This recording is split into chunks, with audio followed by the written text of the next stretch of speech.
this is a part 2 video. I already spent like 30 minutes talking about my Sims and another video that's about to like pop up on screen right now, maybe. Every single thing visually about me was wrong. I made that video at like maybe 4 a.m. That explains a lot. If you haven't seen that video, that is completely fine. But I suggest you go watch it because I also don't want to waste time going back through everything I have already said. Just sit down, relax, maybe get you a little snacky snack, because we're gonna start with this guy right here.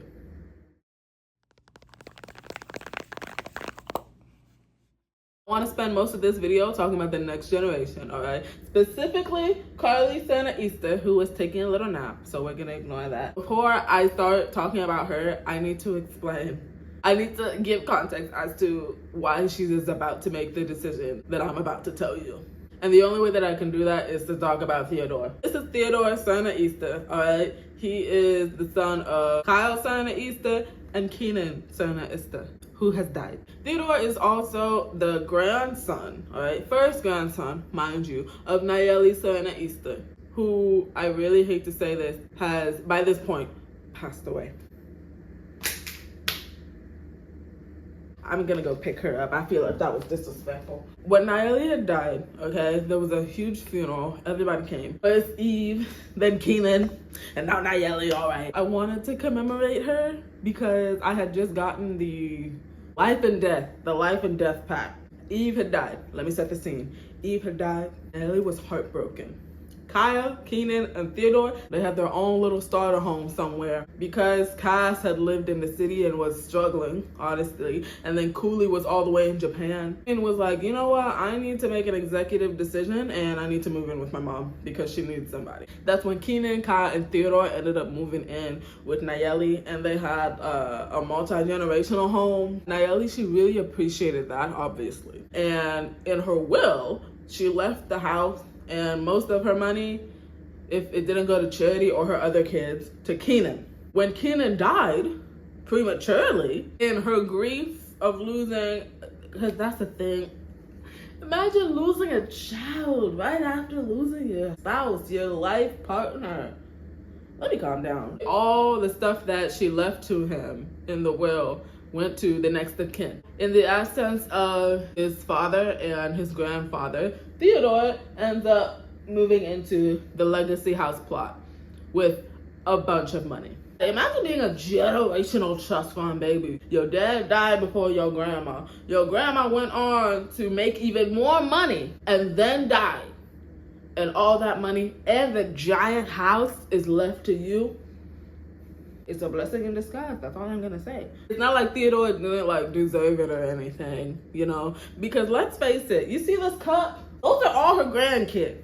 Not one of them came to visit her. It's not that the grandbabies are like bad people. It's just that they were babies when she was a grandma. Theodore, he works as a museum curator, very hardworking and all that. In a similar sense as his grandma, he's like, ooh, you know what? I've been working for a while and I don't really have anyone to call mine. So he starts, dating. He ends up meeting Serena Hibbert. They're really cute. I really like them. Like you do when you meet your person. Theodore ends up bringing him to a family reunion. Everybody comes out. Everybody from Japan comes out. By this point, Cooley is still alive, but he's getting up there. Yeah, and Coyote is also still alive. Everybody is there except for Carly surna-easter. I invited her. She just didn't show up. Why she didn't show up, I have no idea. In my head, it's because she didn't get as much money as she thought she was gonna get. But like, she and Theodore still have a good relationship. Also, the choice to make him the short one is still really funny because I don't know what happened after I downloaded that Height Slider mod. Theodore and Kyle shrunk. So we're at the family reunion and Serena, she steps out to go to the bathroom at one point. Same thing with Kyle. Evidently, Kyle retired from the detective career, but like his instincts and stuff was still there. I'm not sure if I let y'all know, but Kyle does not like this girl. But he just catches a vibe from her and he's like, I can't put my finger on it, but something's wrong. Well, Kyle and Serena, they both leave the party. Serena's in the bathroom. Because Kyle left after her to like get some fresh air or whatever, Lo and behold, Serena comes out of the bathroom and she don't look like Serena no more because she's actually an alien and she's been an alien the entire time. So basically, somehow I didn't realize that Serena was an alien. The entire time that Kyle kept catching a vibe, it was because he's like, you are otherworldly. So they have what I like to call a standoff outside of the bathroom. But Kyle's looking at her and he's like, I know what you are. And what you're gonna do is you're gonna leave my son and my family alone. Who's an alien? She's trying to be all like, deny. But God, he's not messing with that. You gonna leave my son? But that's when Serena is like, you're not actually gonna shoot me. I beg your pardon. And she starts walking towards him, all right? And in my head, she puts her head to the barrel of the gun like this. And she's just like, because if you say anything to Theodore, I'll kill you. Oh, it's getting scary. Kyle, he's kind of flustered by this, but he doesn't let his guard down, right? Because he's in his head like, hey, man, I lived a great life. So long. If I die, I die. But Serena, she's not playing around. She's all like, okay. All right. If you tell Theodore, I'll kill him.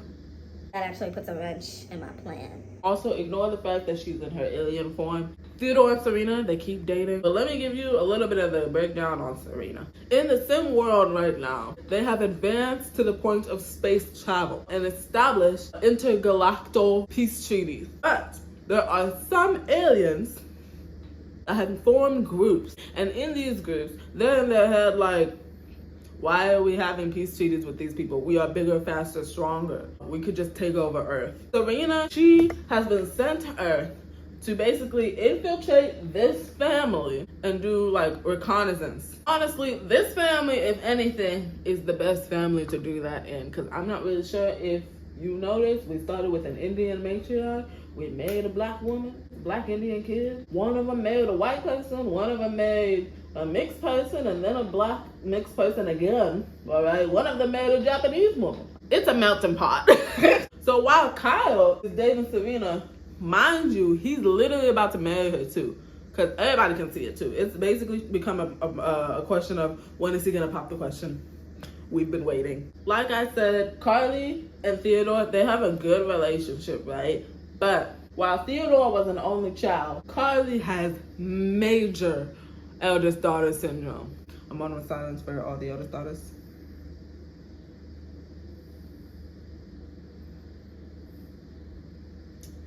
I'm gonna ask my sister for $20 for gas money after I record this. Love you. But anyway, she experiences a lot of eldest daughter syndrome. To make matters worse, Kayori ends up getting sick, which is not fair. So now she needs extra care. She has dementia and it's gradually getting worse. Eventually, she starts feeling so... When did you fall? She's also a family therapist, so it's just like... I have to take care of and provide for my family and also help other people take care of and sort out their own family trauma. She ain't dating, all right? She wants to, but she don't have time to. She hates to think it, but she is jealous of Theodore. Not that she don't love her little siblings, but it's just like, can y'all take care of yourselves? So going back to Theodore, he ends up proposing. She says yes, but like she wasn't supposed to. Kyle has been here the entire time, basically not sabotaging their relationship, but being all like, get out. But Serena has conflicted feelings. Ooh, drama. She's kind of torn between everything that she's been taught since birth and her newfound sense of self that she has with Theodore. Ooh, I've discovered that I love painting. I've discovered that I love collecting gems from rocks and stuff. I've discovered that there are a bunch of really fun and cool people in your family. And strangers are not really strangers. They're all just kind people. So her whole world has been opening up a lot. But here's the problem. Kyle does not know this. So when came the engagement dinner? I love playing through the wedding pack. That is broken. Theodore was given toasts and all of that, and Serena was was just sitting there looking so awkward because she can just feel Kyle's eyes on her the entire time. Then comes the wedding day. Father of the groom goes up to the bride, and they're having a very heated conversation. Because Kyle is basically just like, why are you still here? If you wanted to like destroy our family and take over the world and all that, you would have done it by now. And forget the whole world right now. You are gonna break my son's heart. And she's sitting here like, ooh, that hurt a lot. That hurt, actually. because at the end of the day, she comes to terms with the fact that she does love him, okay? And she's actually completely fine with a peace treaty between species. But again, Kyle doesn't know this, so they're going back and forth, and she's just like, wait, no. I'll tell him before we walk down the aisle, just give me a moment. They're arguing. They almost get into a fight. And that's when Theodore, he shows up, and he sees Serena, and she's in her wedding gown, and he's like, you just look so beautiful. And she hears that, and she's just like, thank you. But that's not who I am. And she takes off her disguise, and she reveals that she has been an alien this entire time. I wanted to tell you, I was raised to think a certain way about how aliens and how they're not humans, now that I'm thinking about it, but aliens and Sims are supposed to interact with each other. I had so much hatred for your species. I have realized that all the propaganda that I have been fed since a child was wrong, and you are a wonderful man. You are sweet, you are kind, you are caring, you are so smart and so funny in your awkward little way. And I just feel like I don't deserve you because I lied. I know I lied, I know. But please, if you have any love or appreciation left for me after this betrayal, could you please find it somewhere in your heart to forgive me? Side note, where did that come from? Where did that come from? I'm about to start crying. Both Kyle and Theodore, they're standing on either side of her. And then that's when Kyle realizes, oh, she actually does love my son. And I trust this girl. And he turns to Theodore. And Theodore looks at her and is like, I know, I been knew. So that whole declaration of love and all that, by the way, didn't need to happen in the first place because Theodore knew the entire time that Serena was an alien. So now they're at the wedding. They get married, everything is cute. She comes to do the first dance with her and Theodore, and she's not in her disguise anymore, but she still has the wedding dress on. And Theodore looks at her and he does that little thing where he, like the little, that seems to be doing. And he just looks at her and he's just like, you're even more beautiful now that I see the real you. They're married happily. And Serena, she leaves the rebel alien group thing. I think they blacklist her. Are they gonna take over the world? We don't know. But anyway, they have a gorgeous love story. Like, genuinely. Oh my goodness. And then they end up having a baby. This is baby Marcel. I don't have a grown-up picture of him. He is a grown-up now.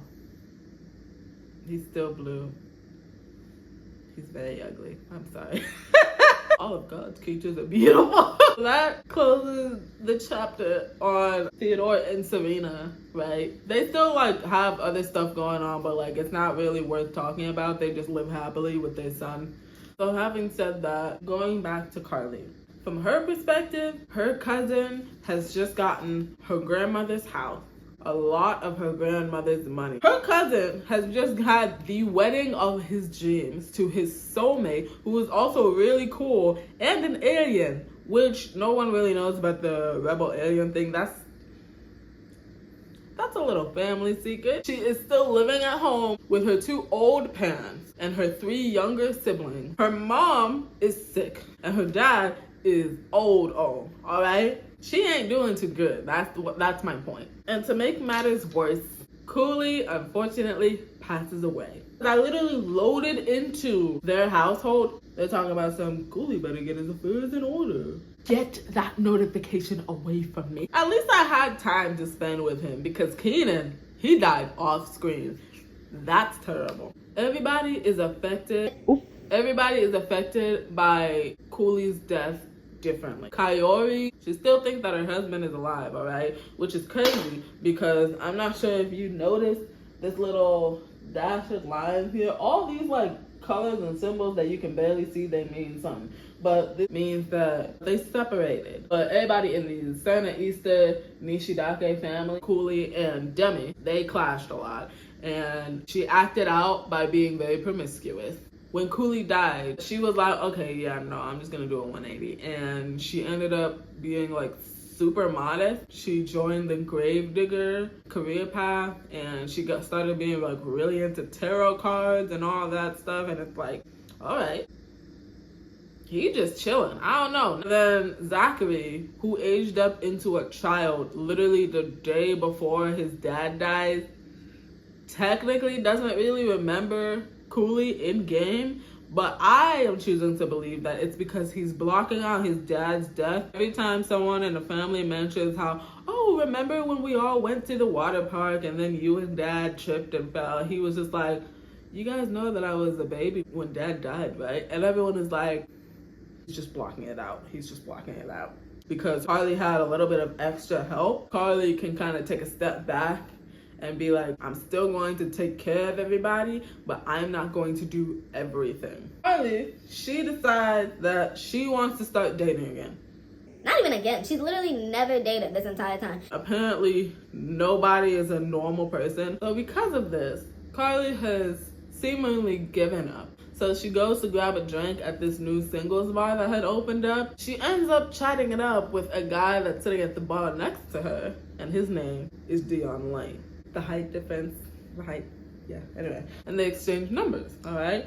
The next day, she goes to work, comes back, and is staring at her phone like, should I text him? Should I text him? When she's about to like fix her fingers to type that first response, she gets a text from him. Oh! They end up going on a couple dates here and there. One thing about Kylie is she loves to talk to her mom. Every single guy that she went out with, she would go home and talk to Coyote. So eventually, she decides to bring Dion home. He's getting closer with his siblings and all that. When her mom comes out of her room, sees Dion, and her smile fades. She does not like that man. So because her mom doesn't like him, she is kind of trying to rationalize it in her head. Carly, I mean. Well, it's because, this is a new person and I'm bringing him to the house and maybe she's not comfortable. Carly is like, I think it's time that I move out of my parents' house. So Carly buys a house. She's a family therapist, so she got that money, okay? She got that money. It's a gorgeous house. It's a Mediterranean. I built it, so I know it's really pretty. You can only afford, the house. There's floors, there's stairs, and all that stuff in the inside. There's lights. It's just that she can't afford furniture right now. Dion and Carly, they talk things through. Dion is like, yeah, let's take this leap of faith. Carly, she says goodbye to her siblings, packs up his stuff. Time to actually start my life. So on moving day, they're in Oasis Spring. She's taking in her new kitchen that barely has anything in it. There's a woman sitting at her secondhand kitchen table. With this woman is a young teenage girl. The woman, who we come to know as Carolyn, looks at Carly and immediately, Carly looks at the woman, who are you? The woman looks at her, who are you? Carolyn looks at Carly and is like, oh, I thought you were the landlord. My husband bought this house for us. And then in comes Dion, talking about something. Oh, great. You guys have been introduced. So basically, Carly had been the other woman to Carolyn. Her name is Carolyn Lane. Dion Lane. Carrie Lane. This is the Lane family. Carly did not know that Dion had a wife. Dion told his wife and daughter, but told his wife mainly that he had found a very nice house and that he bought the house and that he is going to move the family into the house. Dion and Carrie, they go outside and they're obviously arguing. Dion and Carolyn, they have been living in a trailer park with their daughter. And Dion has basically been like, oh, I need to do better for our family. I need to provide. He started thinking, I think it's time to leave my family, right? He's sitting here thinking, oh, but that's not gonna look good. Maybe we can all just coexist. Hey, what? With that being said, okay, Carolyn immediately hates this man and also immediately despises Carly. What do you think happened? What would you have done You would think that that would have been what she did. While Carolyn and Dion are arguing, we're seeing and hearing that they have not actually loved each other in a while. Carolyn looks at him and is like, I can't really afford a divorce right now, but let's just separate. I can't do this, okay? You can leave. Me and my daughter are gonna stay in this house. I'm on her side. Unfortunately for Carolyn, Carly bought the house. They've already sold their trailer. They have nothing on them but like the 2 little suitcases that they brought. So Dion, he takes advantage of this and he's just like, Carrie can stay with me because last I looked at it, you don't have a house, you don't have a job, you don't have any money. You are the one that will need to leave. But we have extra room. You're more than welcome to stay. Dastardly behavior. Carly and Dion, they will sleep in the main bedroom. Carrie gets her own room because Dion wanted to make sure of that. But then Carolyn will sleep on the other side of the house. I want to ask you again, if you were Carly in this situation, what would you have done? I would have left the man immediately. She does not. She does not. In fact, she's sitting here with her little family therapist brain. She's trying to rationalize what has just happened. Their marriage wasn't going good anyways. It's like, the point is, all 4 of them now live in Carly's house. But before I talk about why it gets so much worse, remember Kayori? Remember how Kayori did not like Dion? These people are not here. Kayori, she comes to the house. She's basically like, are you still with that man? Kayori tells Carly, I've been old and around the block. I know everybody in the neighborhood, okay? And that man is married. Why did you... Whatever. Carly ends up being pregnant. She has to tell somebody because Dion is out at work. She tells Carrie. Carrie is excited for her. It's like cute, whatever. But who is behind the kitchen wall hearing this? Carolyn. Carolyn is pissed. She goes to her room. You ever be so pissed off that you go throw up? Carolyn is like, Let me just take a pregnancy test. Let me just see what happens. Carolyn's pregnant. Ah! Remember how I said Carolyn and Dion, their relationship hasn't been good? That night that Carly brought Dion home to meet her family, that is when Carly got pregnant. The next morning when Dion went back home to his wife and his daughter at their trailer park, he was in high spirits. Yup. So Carolyn and Carly got pregnant within the same 24 hours. So now it's messy. She don't got no money for no alimony because let's face it, he has the better job. He's an optometrist because Carly got him a job with a friend of a friend of a friend. Carolyn, she does not want this baby. She doesn't want to deal with it. Carly, she definitely wants that baby, right? Because another thing. Carly, she's not gonna say it, but she really wants Dion to leave his wife. Maybe if I give him a baby, he'll propose. Eventually, Carolyn, she moves out of their house. Not back to the trailer park, but she moves into Johnny Zest's old neighborhood. I think Johnny Zest was dead by this point, but like that area, if you play the game, she moves over there. Carly, she ends up having the baby. Ignore the fact that he's a young adult in this picture, but this is supposed to be a baby. This is Wesley Lane. Even though Carly is not married yet, she still wanted her kid to have the Lane last name, which is like, okay, all right, okay.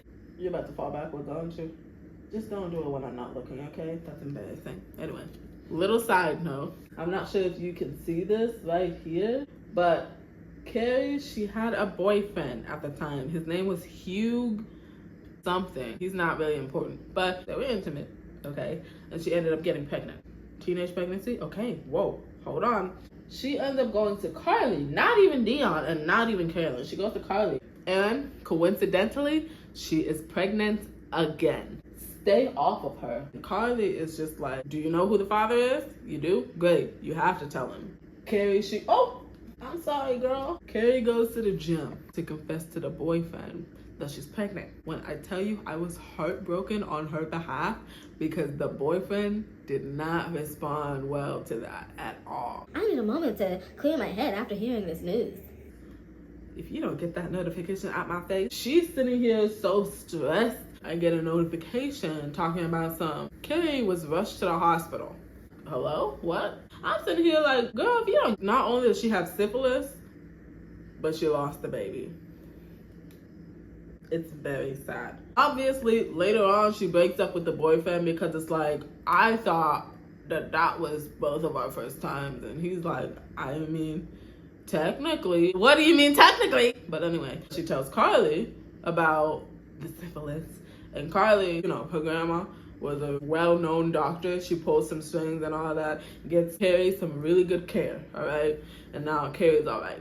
She's kind of like reeling from the whole thing. So she's just like, I'm just gonna stay single, okay? Matter of fact, I'm moving into the city because it's about to get really crowded here. This one is pregnant, and also this one is still a baby. She goes to her mom's house and she's basically like, hey, I've been going through some self-discovery or whatever, just letting you know. I'm moving. Carolyn is not doing so hot. She looks like she has aged about like 40 years. You went through a lot with your ex-husband, but like, ooh, she's not doing too hot. Eventually, Carolyn and Kyle, they die at the same time. Kyle from old age, Carolyn from a broken heart.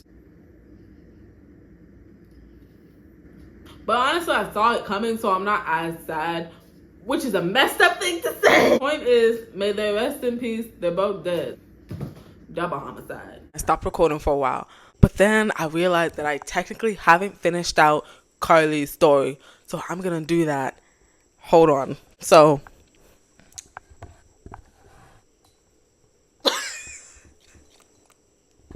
they both died. No, by this point, Carly, she's just like, are you going to propose?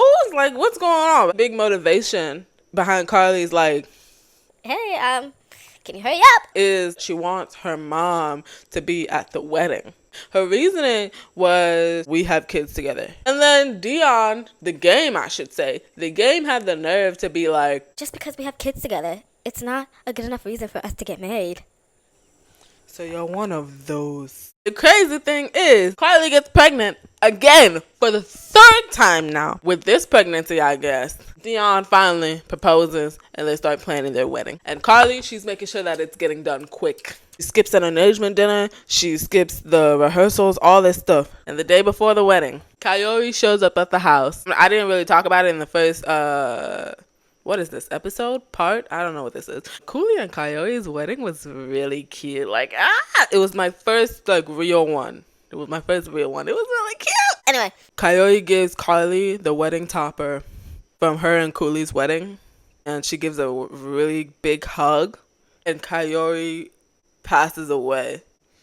And now there's no one to walk her down the aisle. I'm not okay. Carly, she's obviously depressed. It's the morning of the wedding, by the way. Carly about to call it off, mind you. She about to call it off. She's like, we gonna have a funeral instead this morning. Let's do that. And Cass comes over. Carly and her, they get to talking. I didn't really touch on it, but like Carly and Cass's relationship is like fully maxed out. Cass is cheering her up and all this. And I imagine that Cass takes this moment to like confide in Carly and be like, You're not alone. You're really not. By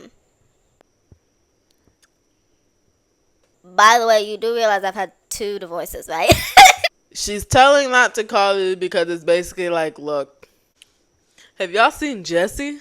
Jesse, any advice for me before you go? Just enjoy it. Feels like a party every day. But that's what I imagine would happen. Cass walks Carly down the aisle, okay? And then she gets married to Dion. But now Carly, she is married. She has changed her name from surna-easter to Lane. And I'm trying to make sure she stands up on her own.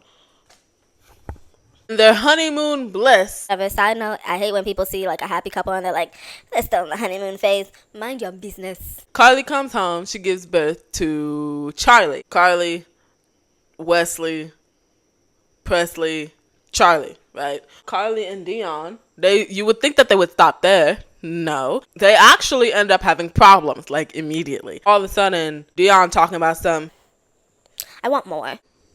you have a breeding kink, I feel like. Like, I don't understand. Anyway. Carly been done. All right, Carly been done. All right. She was, like, she loves her kids. She loves her kids. But her motivation for having them kids was because she's like, I want you to stay with me. Mind you, Carrie, who lives in the city, she came to the wedding, by the way. There's no animosity there. But whenever Carrie comes home to visit, it's a madhouse. You can tell that, like, Carly loves them, but it's also like, ooh,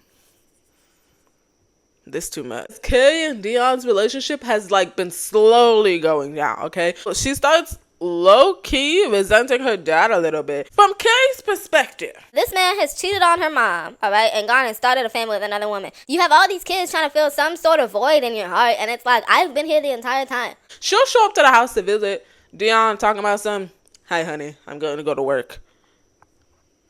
Can we have a family day? Like, what's going on here? Eventually, Carly gives birth, okay? And she gives birth to Sadie, all right? Sadie is a baby, but she gives birth to Sadie. Not just Sadie, okay? Carly was actually pregnant with twins because she's extra fertile. Who would have guessed? This is Peyton. The twins, Peyton and Sadie, all right? So now they have 5 children. Wesley, he has aged up into a young adult. Presley's right behind him, mind you, but he has aged up into a young adult. And he's like, look, man, this house might be pretty big, but like, I need to get out of here. These two, they only budgeted the lot to accommodate 3 kids. Carly, she actually renovated the house after Carolyn died. I forgot to mention that because it's like, there's too many bad memories in these rooms. Bulldozed everything, and I built a new house from scratch. Wesley ends up moving in with Carrie. Carrie has been doing her own little rags to riches thing over there, but she can afford it. She gets money by playing the strings in the streets. You know what I mean? She's a little entrepreneur. Wesley moves out, and Presley is right after him. So Presley, Wesley, and Carrie all live in Carrie's apartment. These two, they got 3 kids at home, which is like, all right, we're good. I would love to end the video there, but not before telling you Dion got abducted and he ended up having a baby, and they named him Emmett. So Emmett is half alien. Okay, now I'm done. So yeah, I think that's enough about Carly for today. And also, I'm almost done like actually talking about my Sims. I didn't expect this to turn into like a mini series, low key. Mind you, again, I'm still playing the game. I'm just gonna let you know now.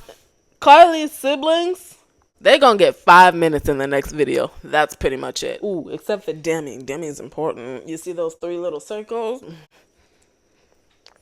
I got something for y'all. Again, if you watch through this entire thing, thank you. I appreciate that. Before I forget, I've been seeing some comments. I saw comments on my last video ask like, oh, can we see the gameplay? Can we see the gameplay? I play on my broken down laptop. Let me show you. You see this laptop? I've had this laptop for about 5 years. No, 4? I don't really know. But I've had this laptop for a long time. This thing is old. It don't even got like the new MacBook charging port. It's old. Once I tried to do a Dress to Impress video. I did it. I managed to record it and all that. But like, cause like the playback of it, perfectly fine. But I downloaded it, and for some reason, everything was slowed to the point that even if I tried to speed it up to like catch up, the video was normal, but the audio was still either too fast or too slow. Screen recording don't work. I have tried. Screen mirroring also doesn't work because I think this laptop is from 15, 16, 17. Yeah, showing gameplay is not really a thing that I know how to do right now. Let's say like that. One more thing before I go. I feel like I'll only make one more part talking about my sin. Because unfortunately, as of recording this video, we do have fairies, alright? Matter of fact, there's a giant update coming out right now. Because there's a giant update, I tried to get onto my Sims game, and the entire, can you hear me? The entire save file was corrupted. I don't know if it's because of my mods or what is going on, but when I try to load in and play at any household, it will load and spin, and then it'll open back up and take me to the select a household page. So I don't know what to do about that. I have decided to stop playing The Sims because remember how I said there's a lot of things you can complain about with The Sims 4? That is one of them. Please fix my game. I have acquired every mod and every expansion pack and every game pack, all whatever. Do I have a kit? I've acquired them legally. I am not a swashbuckling sailor, okay? Why is my game corrupted? What is going on? I need to get back to my Sims. I sound like an addict. Let me calm down. Hopefully there'll be more if my game works. If not, I can't do nothing about it. With all that said, thank you for watching. I really appreciate you. If you like, please leave a comment. If you like, please leave a like. And also, a good chunk of the people that watch my videos, they're not subscribed. Maybe you should subscribe. I tried to be a YouTuber and it made me cringe. Subscribe if you want. You're not legally obligated to it all. But it helps me a lot because thank you so much for watching. And I'm done talking. Bye-bye.